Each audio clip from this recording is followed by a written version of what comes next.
Hi, Susan. Hi. This is Cressida Elias, and I'm a nutritional balancing practitioner using hair mineral analysis. And this is Susan Cachay, and she has a practice too using tissue mineral analysis from the hair. And we wanted to today talk to you about premenstrual tension. So, Susan, would you like to start? Sure. And let's touch base about menopause as well today. Okay, that's a good idea. We'll do Great. both. Let's do them both together. So sure, let's start with PMS. So with PMS, do you want to maybe put up the chart? We're going to put up a hair mineral analysis. It's definitely something that a lot of women struggle with. I used to struggle with it too, and I know that it can be very difficult to manage. Cressida and I use hair tissue mineral analysis as a guide to balance the body overall. With PMS, there's definitely usually a strong copper component to that particular issue. Low adrenal function, slow oxidation, usually a lower vitality indicators. So we just wanted to maybe put up a hair test and show you what particular stress patterns that we often see on a hair test of people that mention that they're dealing with PMS.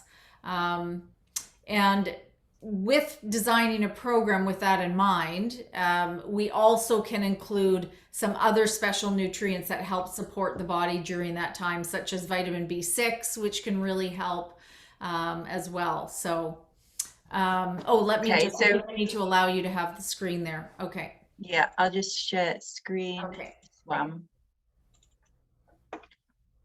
There we go. Can you see it? Great. Yes. So it's up. So do you want to talk Okay. about some of the things that are fairly common to see with women that have mentioned that PMS is a symptom or something that they deal with?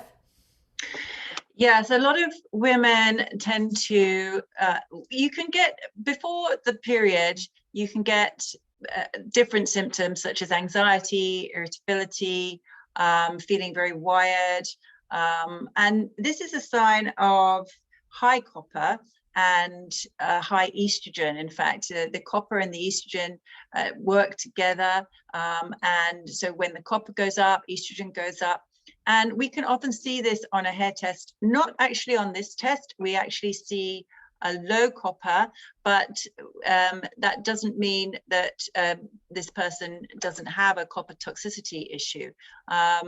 We know that this person does actually have a copper problem, and she is presenting with quite a lot of PMS symptoms because of the low potassium. Copper suppresses potassium, and when that happens, the calcium will go up as well. And then she's actually getting a lot of fatigue at the same time. And before her period, she will start to get these symptoms of anxiety, irritability. And at that point, we will need to change her protocol so that she feels a lot more relaxed, and the period, that part of the menstrual cycle will go a lot smoother for her. So we would have to maybe reduce the B vitamins, the glandulars, and give more of the calming minerals. There are other supplements that we can use as well, depending on the symptoms. But this particular lady, she had those sort of symptoms before her period, but other clients could have feel apathy and depression before their period, and this would then require a different protocol as well.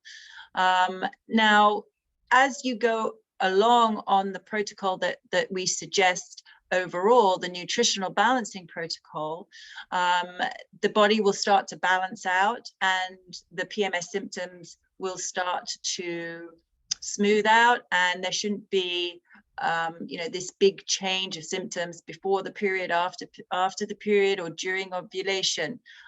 So that is what the aim of the program is to start to balance the hormonal levels in the body so that these issues don't occur, and because they can make people very miserable, as we know, and very irritable, and it can really have an effect on people's lives and their work, and so on. Susan, did you want to add anything to that? Yes, I did. I wanted to just say that the beauty of using a hair test to actually identify the main program a person needs in order to shift their body chemistry in the right direction is extremely important. So if we didn't use this as a tool and we were going by symptoms and we were just giving supplements based on the symptoms, this pattern that we're seeing here, and this is without getting into too much detail, we see that, you know, there's really low adrenal function that this client has, sympathetic dominance, which is the low potassium level. They're storing a lot of copper.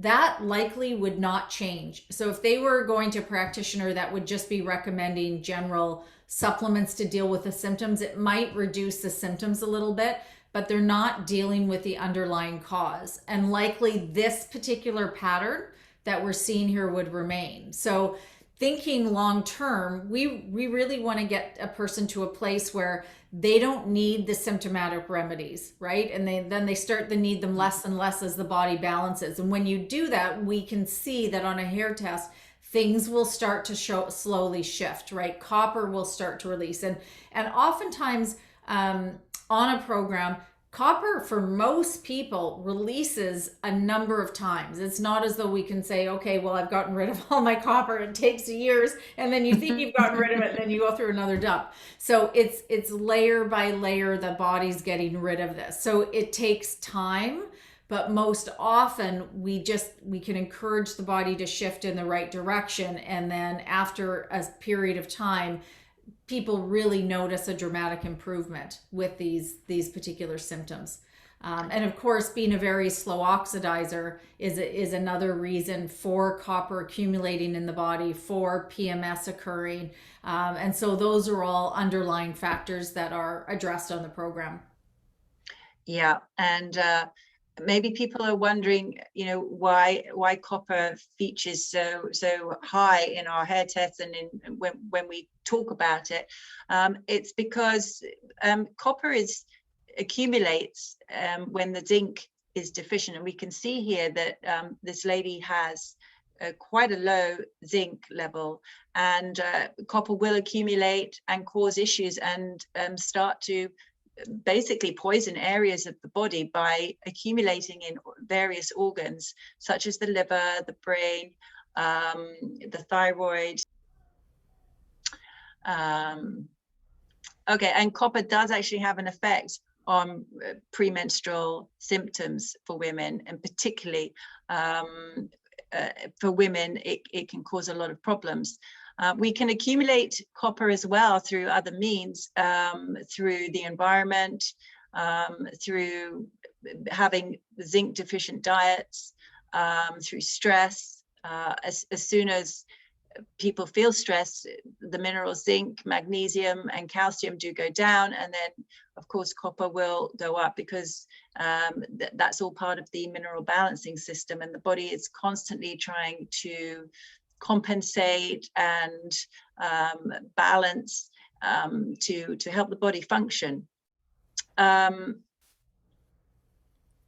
Susan, do you want to say anything else? You know, do you want to touch on menopause as well, because there's the link to copper. So I don't know if we could maybe put up the other hair test chart.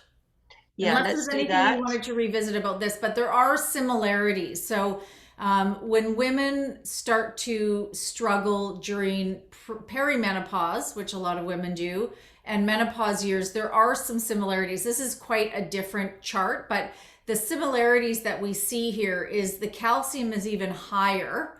And a lot of people will say, oh my gosh, look at that, how much calcium, you know, I don't need any calcium or magnesium. Mm-hmm. When the levels are high like this, it shows a very, very slow oxidation rate. But B, it's showing us that biounavailable calcium and magnesium are in the tissues, and there's actually low available calcium and magnesium. There's a shortage in the tissues. And like the previous test of the person that had the PMS issues, for here, we see again the low sodium and potassium, which are related to the lower adrenal function.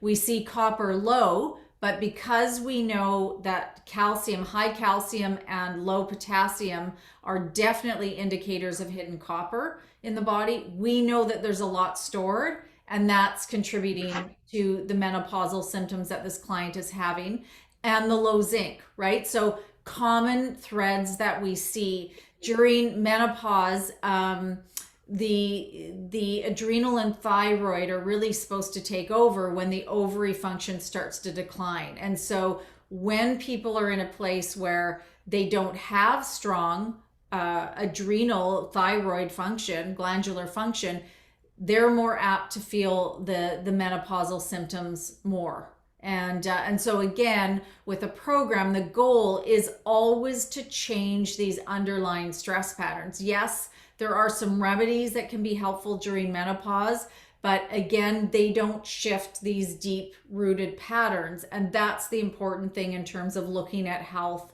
long term. So things like weight gain, especially around the abdomen, fatigue, trouble sleeping, the hot flashes, all of that we can see how that would manifest in this person's particular hair test chart. Yeah, and we can see the thyroid issues here, which can be indicated with the low potassium and then the high calcium. And if we go down here, you can see the ratio, which the calcium to potassium ratio here is 272 to 1 instead of the ideal ratio, which is 4 to 1. So we can definitely tell that,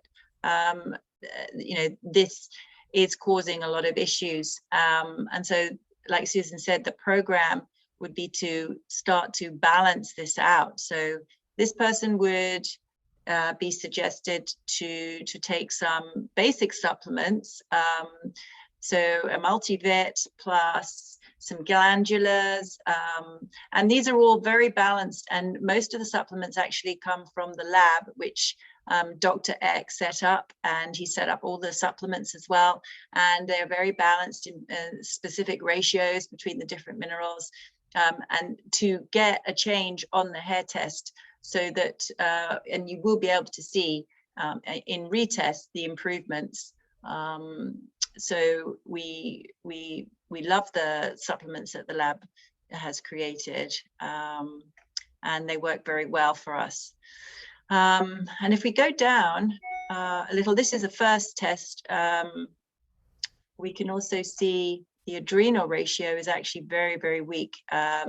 It's 0.06. Actually, that's the lowest I've ever seen. Yeah. Very low.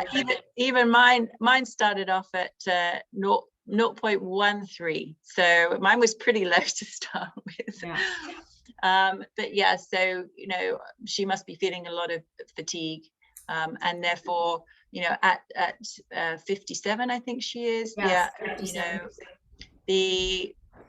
Yeah, her adrenals are just not strong enough to take over from the ovaries, and so she will definitely, we can see why she would be getting hot flashes and other menopausal symptoms.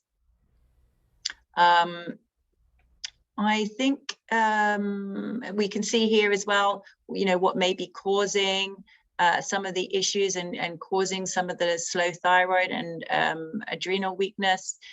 Is we've got high aluminium there, and the mercury is quite high, and the nickel as well. So we know that some of these are low, very low, and we call these poor eliminators because we know that they actually should be a lot higher, and the body's storing them and not releasing them and detoxing them on a daily basis, so that they're a decent level. So she's storing iron, we can see she's storing copper, and most likely some manganese, chromium and selenium as well. These often go up and down on retest until they start to level off and start to balance, and the person's symptoms will start to reduce and eventually go away. So I think that's all I wanted to say about this test. Is there anything else you wanted to add, Susan? No, that's about it. But the beauty of using the hair tissue mineral analysis is that it really does give us a roadmap as to what way we want to encourage the body to shift in. And so it